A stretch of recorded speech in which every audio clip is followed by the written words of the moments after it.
ദൈവകുമാരനും മാതാവിനും നന്ദി. എൻ്റെ പേര് ആശ അരവിന്ദ്. ഞാൻ താമസിക്കുന്ന സ്ഥലം എറണാകുളമാണ്. എൻ്റെ സ്വദേശം കോട്ടയമാണ്. ഞാൻ 2023 മാർച്ച് മാസം 20-ാം തീയതിയാണ് ആദ്യമായിട്ട് കൃപാസനത്തിൽ വരുന്നത്. കൃപാസനം അതിനു മുമ്പേ അറിയാമോ എന്ന് ചോദിച്ചാൽ ആരൊക്കെയോ പറഞ്ഞു കേട്ടിട്ടുണ്ട്, പക്ഷേ എന്താണെന്ന് കൂടുതലായിട്ട് അറിയത്തില്ല. ഇതുവഴി വണ്ടി ഓടിച്ചൊക്കെ പോകുമ്പോൾ ഇവിടെ ഒത്തിരി തിരക്ക് കാണും, ബ്ലോക്ക് ഉണ്ടാവും. പണ്ട് ഇതുപോലെ ആയിരുന്നില്ല, ഇതിൻ്റെ ഫ്രണ്ട് വശം വേറൊരു രീതിയിലായിരുന്നു. അപ്പോൾ ഒക്കെ ഞാൻ എല്ലാവരോടും ചോദിക്കും, ഇവിടെ എന്താ ഇത്ര തിരക്ക്?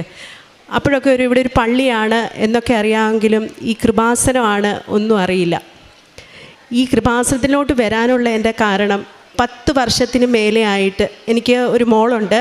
മോളെ ഡെലിവറി കഴിഞ്ഞ ശേഷം എനിക്ക് ഓവുലേഷൻ ടൈം കഴിഞ്ഞാൽ എൻ്റെ ദേഹം മുഴുവൻ നീരാവും.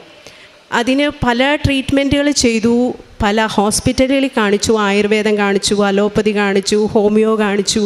ഇങ്ങനെ പല രീതിയിൽ ഞാൻ ഈ ഒരു അസുഖത്തിന് വേണ്ടി ട്രീറ്റ്മെൻറ്റ് എടുത്തു. അങ്ങനെ ബാംഗ്ലൂർ കാണിച്ചു, മസ്കറ്റ് കാണിച്ചു, പലരും പലതാണ് പറയുന്നത്. അമൃതയെ കാണിച്ചു, ആസ്റ്റർ മെഡിസിറ്റി കാണിച്ചു. അങ്ങനെ ഒരുപാട് രൂപ ഞാൻ ഇതിനു വേണ്ടി ചിലവഴിച്ചു. അപ്പം ഞാൻ പല ഹോസ്പിറ്റലിൽ നമ്മുടെ നാട്ടിലിരിക്കുമ്പോൾ കുറേ നേരം ഡോക്ടേഴ്സിന് വേണ്ടി വെയിറ്റ് ചെയ്യണമല്ലോ. അവിടെയൊക്കെ ഇരിക്കുമ്പോഴും എനിക്ക് ഈ പേപ്പർ കൊണ്ട് കൃപാസനത്തിൻ്റെ പേപ്പർ എങ്ങനെയോ എൻ്റെ അടുത്ത് വരും. അതെന്താ, ആദ്യമൊക്കെ എനിക്കിത് വരുമ്പം ഭയങ്കര അത്ഭുതമായി. ഇതെന്താണിത്? വായിക്കും, അവിടെ വയ്ക്കും. ഇത് റിപ്പീറ്റ് ചെയ്ത് ഞാൻ എപ്പോൾ ആ ഹോസ്പിറ്റലിൽ പോയാലും എൻ്റെ കയ്യിൽ കിട്ടും, ഞാൻ പള്ളിയിൽ പോയാൽ എൻ്റെ കയ്യിൽ കിട്ടും. അപ്പം കൃപാസനത്തെപ്പറ്റി ഞാൻ കൂടുതൽ അറിയാൻ തുടങ്ങി. എൻ്റെ അമ്മയോട് ചോദിച്ചു. എൻ്റെ അമ്മ വലിയൊരു മാതാവിൻ്റെ ഭക്തയാണ്, എൻ്റെ ചേച്ചിയും. പക്ഷേ അവരാരും കൃപാസനത്തിൽ വന്നിട്ടില്ല. അപ്പോൾ അമ്മ പറഞ്ഞു, ഇതുപോലൊരു സ്ഥലമുണ്ട്, ആലപ്പുഴയിലാണ്, ഒത്തിരി പേര് പോകുന്ന സ്ഥലമാണെന്നൊക്കെ പറഞ്ഞു. അങ്ങനെ ഞാൻ ഒരു മാർച്ച് മാസം 20-ാം തീയതി എൻ്റെ ഒരു സുഹൃത്ത് ഡെൻസിയുടെ കൂടെ ഞങ്ങൾ രണ്ടുപേരും ഒന്നിച്ച് കൃപാസനത്തിൽ വരികയാണ്. ഞാൻ നിസ്സാരമായിട്ട് ഈ വേദന പറയുന്നെങ്കിലും സഹിക്കുന്നതിലും അപ്പുറം വേദനയാണ്. ഒരു ഡെലിവറി ടൈമിലുള്ള പെയിൻ പോലെയാണ് എല്ലാ മാസവും എനിക്കുണ്ടാവുക. ഞാൻ ഒരുപാട് സംസാരിക്കുകയും ചിരിക്കുകയും ചെയ്യുന്ന ഒരു വ്യക്തിയാണ്. പക്ഷേ ഈ സമയത്ത് എനിക്ക് ആൾക്കാരെ കാണാൻ പോലും പറ്റില്ലായിരുന്നു, അത്രയ്ക്ക് പെയിനായിരുന്നു. അങ്ങനെ ഞാൻ കൃപാസനത്തിൽ വന്ന് ഇവിടെ കയറിയപ്പം പോലെ എനിക്ക് എൻ്റെ ദേഹം ഭയങ്കര വേദനയായി, ചൊറിച്ചിലായി.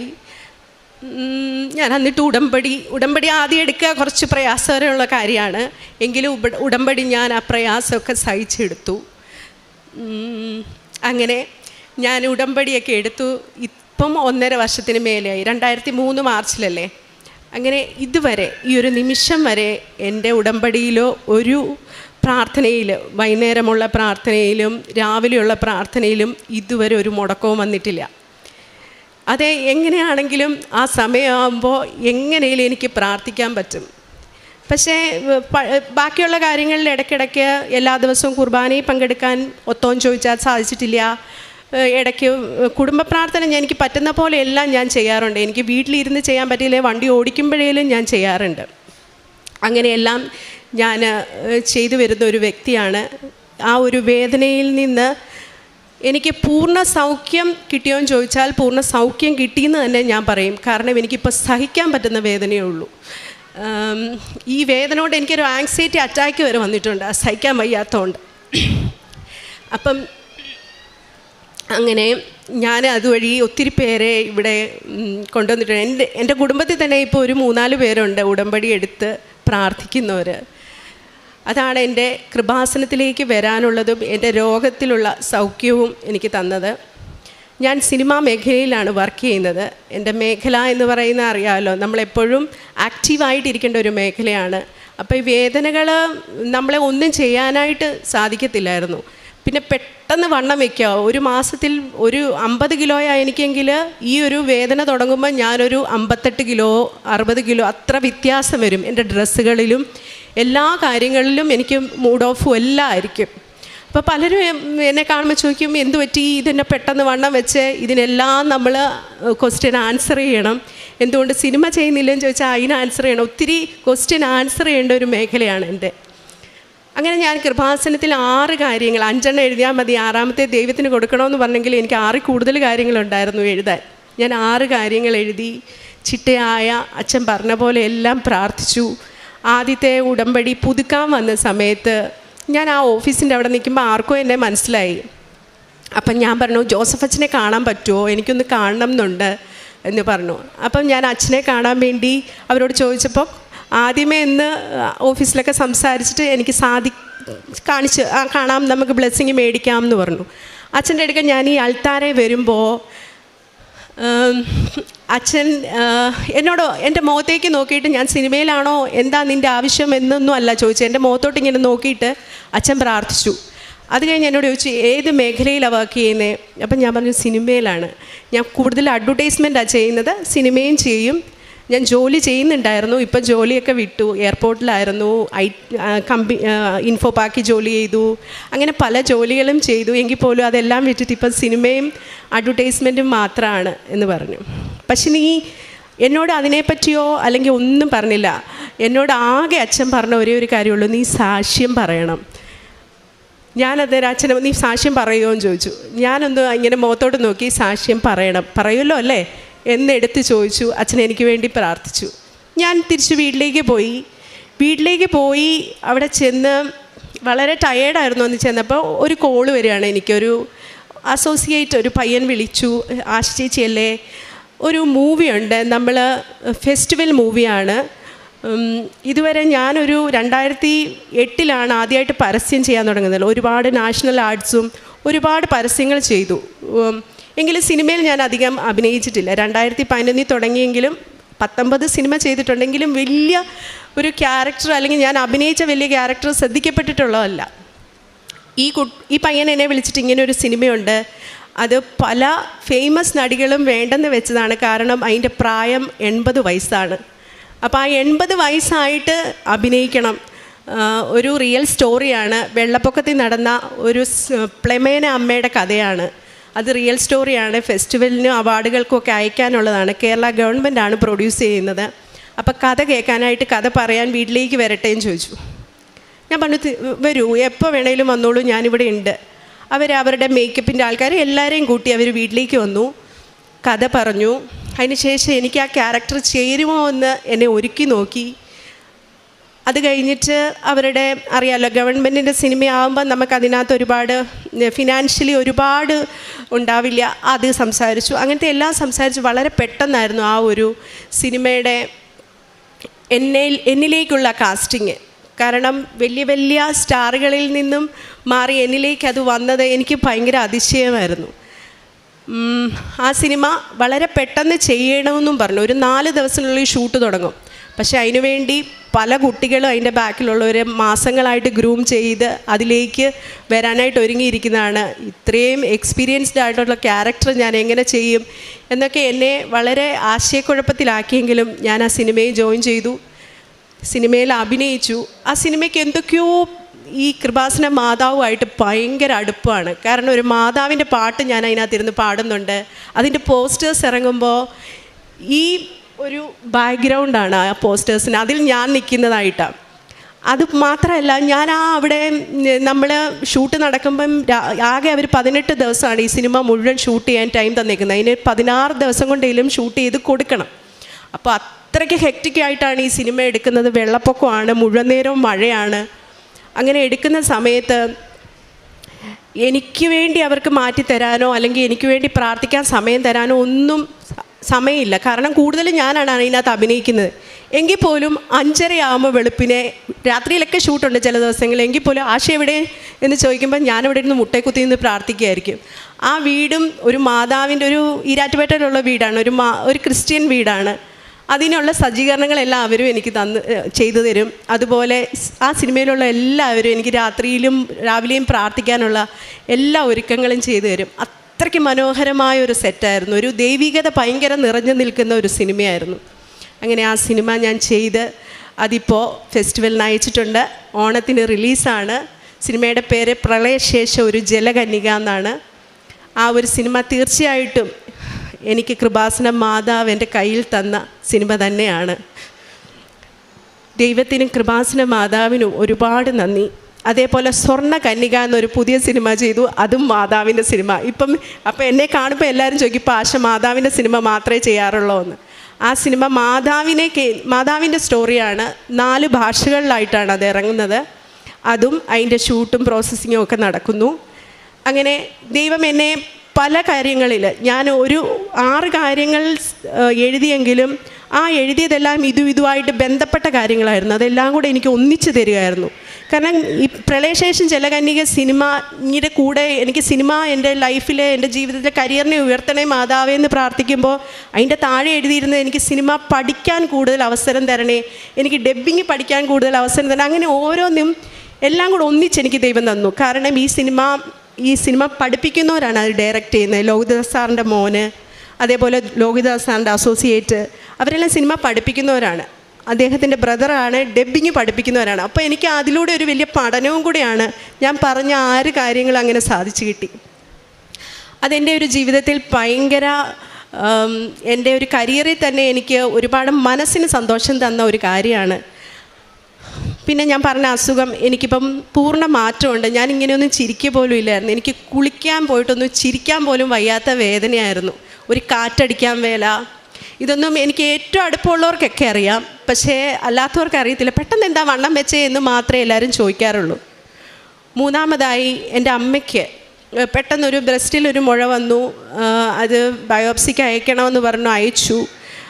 അമൃത ഹോസ്പിറ്റലിലാണ് കൊണ്ടുപോയത്. അവർ ബയോപ്സിക്ക് അയക്കുമ്പോൾ അറിയാമല്ലോ, അവിടെ ഗ്രോത്ത് എടുത്തിട്ടാണല്ലോ. അപ്പം ചിലർക്ക് ബ്ലീഡിങ് വരും. അപ്പം 3 ദിവസം നമ്മൾ കൈ അനക്കാൻ പാടില്ല, കംപ്ലീറ്റ് റെസ്റ്റ് വേണം. അപ്പോൾ അമ്മ എന്നോട് പറഞ്ഞാൽ വേദനയുണ്ടോ എന്ന് ചോദിക്കുമ്പോൾ പറയാം വേദനയുണ്ട്, ഞങ്ങൾ ഹോസ്പിറ്റലിൽ നിന്ന് വന്നുകൊണ്ടിരിക്കുന്ന വഴിയാണ്. അപ്പോൾ ഇതുവഴിയാണ് ഞാൻ ചങ്ങനാശ്ശേരി വീട്ടിലേക്ക് പോകുന്നത്. അപ്പം അമ്മ എന്നോട് പറഞ്ഞു എനിക്ക് കൃപാസനത്തിൽ കയറണം, എനിക്കൊന്ന് പ്രാർത്ഥിക്കണം. അപ്പം ഞാൻ പറഞ്ഞു എന്തായാലും ചെയ്യാം. അപ്പം ഞാൻ പറഞ്ഞു അമ്മ ഒത്തിരി നേരം കൈയൊന്നും അനക്കി ഒന്നും ചെയ്യരുത്, കാരണം ഡോക്ടർ പ്രത്യേകം പറഞ്ഞ അമ്മയ്ക്ക് ഷുഗറുണ്ട്. അപ്പം ഞങ്ങൾ രാവിലെ ഇവിടെ കൃപാസനത്തിൻ്റെ ഇവിടെ വന്നു. അച്ഛൻ കുർബാന നടക്കാം. അപ്പോൾ എനിക്ക് കണ്ണീര് സഹിക്കാൻ പറ്റുന്നില്ല. എൻ്റെ കണ്ണീർ ഇങ്ങനെ വെള്ളം. ഞാൻ ഒരുപാട് അമ്മയെ ഇഷ്ടപ്പെടുന്ന ഒരാളാണ്, എല്ലാവരും അങ്ങനെ തന്നെയാണ്. അപ്പം ഞാൻ കരയുന്നുണ്ട്, എൻ്റെ മോളും കരഞ്ഞു. ഞങ്ങൾ കരഞ്ഞ് പ്രാർത്ഥിച്ചു. അപ്പോൾ അമ്മയ്ക്ക് ഉടമ്പടി എടുക്കണമെന്ന് പറഞ്ഞു. ഞാൻ പറഞ്ഞു ഉടമ്പടിയൊക്കെ എടുക്കാമെന്ന് പറഞ്ഞാൽ ഒത്തിരി നേരം നിൽക്കണം. ആദ്യമായിട്ട് ഉടമ്പടി എടുക്കുമ്പം 4-5 മണിക്കൂർ നിൽക്കണേ. അമ്മയ്ക്ക് ഷുഗറുണ്ട്, അത് മാത്രമല്ല ബ്ലീഡിങ് ഉണ്ട്. ഇങ്ങനെ ബാഗ് എങ്ങനെ ഇട്ടേക്കുക ആ ഫ്ലൂയിഡിന് വേണ്ടി. അവിടെയൊക്കെ കയറിപ്പോവുക വലിയ പാടാണ്. പറഞ്ഞിട്ട് അമ്മ കേട്ടില്ല. അമ്മ ഉടമ്പടി എടുത്തു. അവിടെ കയറി ഫ്ലൂയിഡ് പാക്ക് ചെയ്യുന്ന ബാഗും ഒക്കെ ആയിട്ട് ഉടമ്പടി എടുത്തു. ആ ഉടമ്പടി അമ്മ അതേപോലെ പൂർത്തീകരിച്ചു. അമ്മയുടെ റിസൾട്ട് വന്നപ്പോൾ അങ്ങനെ മുഴയേ അവിടെ ഇല്ല. 2ാമത് സ്കാൻ ചെയ്യുമ്പോൾ ഒരു കുഴപ്പമില്ല അമ്മയ്ക്ക്. പിന്നെ 3ാമതായി ഞാൻ എഴുതി വെച്ച് പ്രാർത്ഥിച്ചതാണ് എൻ്റെ മകൾ SSLCക്ക് കിട്ടേണ്ട മാർക്ക്. പരീക്ഷയ്ക്ക് പോകുമ്പോൾ ഞാൻ തൈലം പുരട്ടി കൊടുക്കും, പ്രാർത്ഥിക്കും. അവളൊരു വലിയ പഠനമുള്ള ഒരാളാണെന്ന് എനിക്ക് അത്ര ഫീൽ ചെയ്തിട്ടില്ല. എന്നാലും പഠിക്കും, പക്ഷേ ഉഴപ്പിയല്ല, പക്ഷേ വലിയ ഇതിലായിട്ട് കോൺസെൻട്രേറ്റ് ചെയ്യാറില്ല. എങ്കിൽ പോലും പരീക്ഷയായപ്പോൾ ആ കുട്ടി ഇരുന്ന് നന്നായി പഠിച്ചു. ആ കൊച്ചു എക്സാം എഴുതുന്ന സമയം മുഴുവൻ ഞാൻ വിശ്വാസ പ്രമാണം ചൊല്ലി ഇരുന്ന് പ്രാർത്ഥിച്ചു. ആ പരീക്ഷ തുടങ്ങുമ്പോൾ മുതൽ അവസാനിക്കുന്നിടം വരെ ഞാനത് ഇങ്ങനെ യൂട്യൂബിൽ വയ്ക്കും, ഞാൻ കൂടെ ഇരിക്കും, പ്രാർത്ഥിക്കും. എൻ്റെ മോക്ക് റിസൾട്ട് വന്നപ്പോൾ ഞാൻ എത്രയാ മാർക്ക് എഴുതിയത് അതിന് 1% കൂടുതൽ മാർക്ക് അവൾക്ക് ലഭിച്ചു. അത്രയ്ക്ക് അനുഗ്രഹങ്ങൾ ഓരോന്നായിട്ട് മാതാവ് എൻ്റെ ജീവിതത്തിൽ തന്നുകൊണ്ടിരിക്കുകയാണ്. ഞാനിങ്ങനെ യാത്ര ചെയ്യുമ്പോഴും ഒക്കെ എന്തേലും അയ്യോ അങ്ങനെ എൻ്റെ മാതാവ് എൻ്റെ കൂടെയുണ്ട് എന്നുള്ള അനുഗ്രഹം എപ്പോഴും ഉണ്ടാവും. അപ്പം എന്നെ പലരും ഇപ്പോൾ വിളിക്കുന്ന കൃപാസന മാതാവേന്നാണ്. അപ്പം ഞാൻ പറയാം അത് എന്നെ വിളിക്കാൻ വേണ്ടി അത്ര പരിശുദ്ധിയൊന്നും അല്ല ഞാൻ. എങ്കിൽ പോലും അവരെല്ലാം എൻ്റെ ഭക്തി ഞാൻ പറയുന്നതും കേട്ടിട്ടാണ്. യൂട്യൂബിലൊക്കെ വലിയൊരു ട്രോളുണ്ട്. എൻ്റെ കാശുരൂപം ഞാൻ കൃപാസന മാതാവിൻ്റെ വലിയ ഭക്തയാണെന്ന് പറയുന്ന ഒരു ഓഡിയോ ലോഞ്ചിന് പറയുന്ന ഒരു വീഡിയോ. എങ്കിൽ പോലും അതിലൊക്കെ ഞാൻ അഭിമാനമാണ് കൊള്ളുന്നത്. കാരണം അത്രയ്ക്ക് അനുഗ്രഹങ്ങൾ ഓരോന്നോരോന്നായിട്ട് എനിക്കും എൻ്റെ സുഹൃത്തുക്കൾക്ക് എൻ്റെ ബന്ധുമിത്രാദികൾക്കും എന്നെ ചുറ്റിപ്പറ്റിയവർക്കെല്ലാം മാതാവ് തന്നുകൊണ്ടിരിക്കുകയാണ്. 1000 നന്ദി. പ്രാർത്ഥനയൊന്നും ഞാൻ ഇതുവരെ മുടക്കുകയോ ഒന്നും ചെയ്തിട്ടില്ല. കഴിയുന്നത്ര ചെയ്യുന്നുണ്ട്. എല്ലാവരും അതുപോലെ ചെയ്യുന്നുണ്ടെന്ന് വിചാരിക്കുന്നു. നന്ദി. യെശയ്യായുടെ പുസ്തകം 26:4 നാം വായിക്കുന്നു. കർത്താവിൽ എന്നേക്കും ആശ്രയിക്കുവൻ. ദൈവമായ കർത്താവ് ശാശ്വതമായ അഭയശിലയാണ്. അങ്ങയിൽ ഹൃദയം ഉറപ്പിച്ചിരിക്കുന്നവനെ അവിടുന്ന് സമാധാനത്തിൻ്റെ തികവിൽ സംരക്ഷിക്കുന്നു. എന്തെന്നാൽ അവൻ അങ്ങയിൽ ആശ്രയിക്കുന്നു. പ്രിയ സഹോദരി ആശ, ജീവിതത്തെയും ദൈവാനുഭവത്തെയും നമ്മുടെ മുമ്പിൽ പങ്കുവയ്ക്കുകയായിരുന്നു.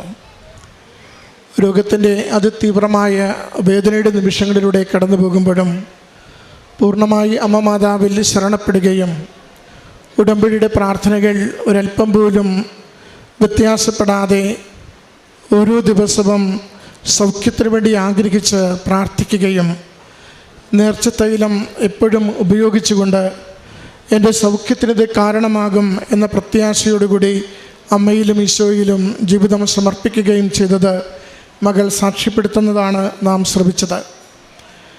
രോഗവേദന പൂർണ്ണമായി മാറ്റിക്കൊടുക്കുന്നത്, മറ്റുള്ളവരുടെ മുമ്പിൽ അഭിമാനത്തോടെ സന്തോഷത്തോടെ നിൽക്കുവാനും ജീവിക്കുവാനും മകളെ സഹായിക്കുന്നതിനെക്കുറിച്ച് മകളിവിടെ സാക്ഷ്യപ്പെടുത്തുകയാണ്. സിനിമ മേഖല ഏറെ ഇന്ന് ചർച്ച ചെയ്യപ്പെടുന്ന ഒരിടമാണെന്ന് നമുക്കറിയാം. അമ്മ മാതാവിൽ ശരണപ്പെട്ടുകൊണ്ട് ഓരോ പ്രാർത്ഥനകളും അതിരാവിലെ മുതൽ രാത്രിയുള്ള പ്രാർത്ഥനകൾ പൂർണ്ണമായി അത് നിർവഹിക്കുന്നതിനുള്ള തീഷ്ണതയും സന്നദ്ധതയും എത്രത്തോളം ഈ മകൾ കാണിച്ചുവെന്ന് അവളുടെ വാക്കുകളിലൂടെ വെളിപ്പെടുത്തുന്നുണ്ട്. ചെറിയ ചെറിയ വേഷങ്ങളിൽ സിനിമയിൽ മുഖം കാണിച്ചിരുന്ന, പരസ്യങ്ങളിൽ മുഖം കാണിച്ചിരുന്ന മകൾക്ക് ഉടമ്പടി എടുത്തതിന് ശേഷം 3 വലിയ പ്രോജക്റ്റുകളിൽ പൂർണ്ണ പങ്കാളിത്തം, നായികാസ്ഥാനമുള്ള ഇടങ്ങളിലേക്ക് മകളെ ഉയർത്തിയത് മകൾ നമ്മുടെ മുമ്പിൽ സാക്ഷ്യപ്പെടുത്തുകയാണ്.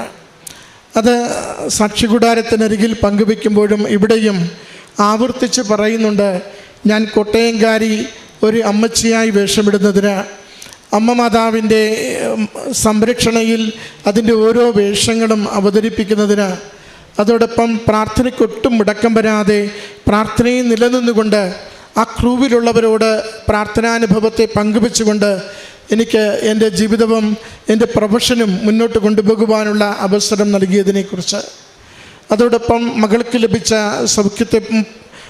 ലഭിച്ച പരീക്ഷയുടെ ഉന്നത മാർക്കിനെക്കുറിച്ച്, സഹോദരിയുടെ അമ്മയ്ക്ക് ലഭിച്ച സൗഖ്യത്തെക്കുറിച്ചും, ഉടമ്പടി എടുക്കുവാൻ ഒട്ടും വയ്യാത്ത സാഹചര്യത്തിലും ഉടമ്പടി എടുത്ത് പ്രാർത്ഥിക്കുകയും പൂർണ്ണ ആരോഗ്യം പ്രാപിക്കുകയും ചെയ്തതിനെക്കുറിച്ച് സാക്ഷ്യപ്പെടുത്തുകയാണ്.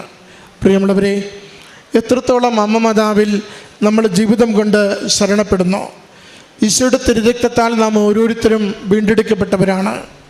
വിശ്വാസം നമ്മുടെ മാംസവും മജ്ജയുമായി തീരുമ്പോൾ എൻ്റെ കർത്താവിന് ഞാൻ ഏതൊരവസ്ഥയിലാണെങ്കിലും എന്നെ സൗഖ്യപ്പെടുത്തുവാൻ അവിടത്തേക്ക് സാധിക്കുമെന്ന പൂർണ്ണമായ വിശ്വാസവും ബോധ്യവും ജീവിതത്തോട് നാം ചേർത്ത് പിടിക്കുമ്പോൾ അവൻ്റെ സന്നിധിയിൽ കണ്ണീരോടുകൂടി അമ്മ മാതാവിൻ്റെ കരം പിടിച്ച് സൗഖ്യപ്പെടുത്തണമേ, ജീവിതത്തിന് മേൽഗതി തരണമേ എന്ന് ആശ്രയിച്ച് പ്രാർത്ഥിക്കുമ്പോൾ നമുക്കത് അനുഗ്രഹത്തിന് കാരണമാകുന്നുവെന്ന് ഈ മകൾ ലോകത്തോടിന്ന് സാക്ഷ്യപ്പെടുത്തുകയാണ്. നമ്മുടെ ജീവിതങ്ങളെ, നമ്മുടെ നിയോഗങ്ങളെ, നമ്മുടെ പരാജയങ്ങളെ, നമ്മുടെ കണ്ണീരിനെ അമ്മ മാതാവിൻ്റെ അരികിൽ സമർപ്പിച്ച് ഈശോയുടെ സംരക്ഷണവും സഹായവും തേടി നമുക്ക് പ്രാർത്ഥിക്കാം. ദൈവനാമത്തെ മഹത്വപ്പെടുത്തിക്കൊണ്ട് ഈ മകൾക്ക് ലഭിച്ച എല്ലാ നന്മകളെയും ഈശോയ്ക്കും അമ്മ മാതാവിനും സമർപ്പിച്ചുകൊണ്ട് കരഘോഷത്തോടുകൂടി നമുക്ക് നന്ദി പറയാം. അത്യപൂർവ ദൈവാനുഭവങ്ങൾ ഇനി നിങ്ങൾക്കും സ്വന്തം. ഈ യൂട്യൂബ് ചാനൽ ഇതുവരെ സബ്സ്ക്രൈബ് ചെയ്തിട്ടില്ലെങ്കിൽ ഇപ്പോൾ തന്നെ സബ്സ്ക്രൈബ് ചെയ്യുക. ഈ വീഡിയോ ഇപ്പോൾ തന്നെ നിങ്ങളുടെ സുഹൃത്തുക്കൾക്ക് ഷെയർ ചെയ്തുകൊണ്ട് കർത്താവിൻ്റെ പ്രേക്ഷിതരാകുക.